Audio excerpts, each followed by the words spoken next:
Kabisote, kabisote, kabisote.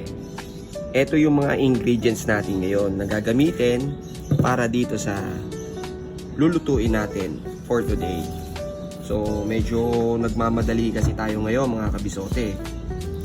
Dahil merong tayong food tasting sa may Cubao area. So mamayang mga 12 to 3 yung food tasting natin. So buti na lang nag-request si Mrs. na ito yung gusto nilang ulamin.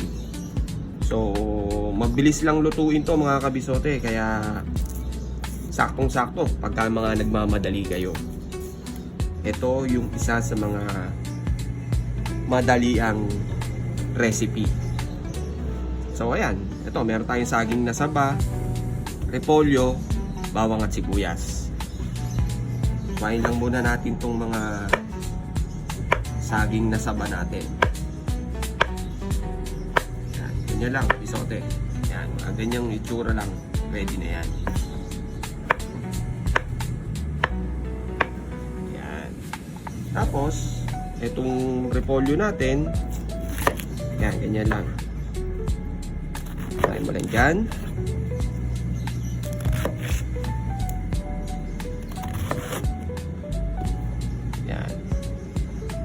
Tapos, ganito lang siya.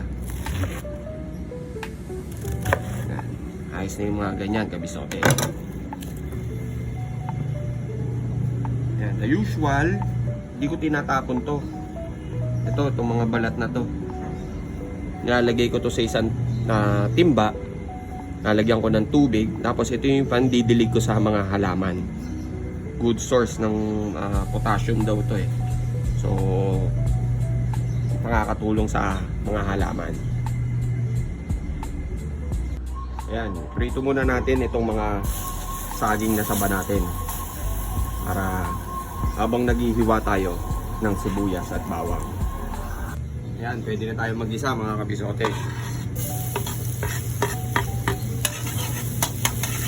Bawang at sibuyas lang yung gagamitin natin na aromatics. Ganyan lang siya, kabisote. Bisa mo lang yan. Kapag translucent na yung sibuyas, pwede na natin ilagay yung main ingredient natin. Yan, Libby's corned beef. Ang ganda yung brand na to mga kabisote. Tingnan mo, hindi siya masabaw or mamantika.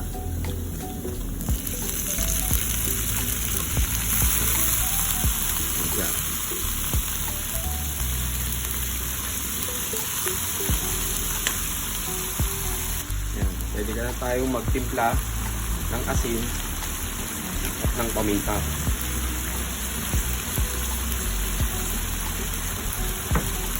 Alam nyo na ba kabisote kung ano tong lulutuin natin?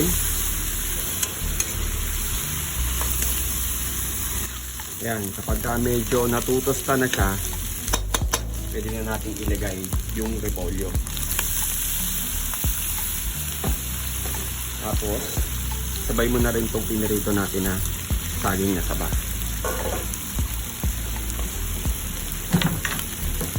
At sasabawan natin yan, kabisote. Yan. Siguro mga 3 minutes. Pwede na to. O ayan. Ganun lang kabilis. Luto na yung potserong corned beef natin. O diba? Kaya kung nagmamadali ka, pwede mo nang subukan itong recipe na to mga kabisote.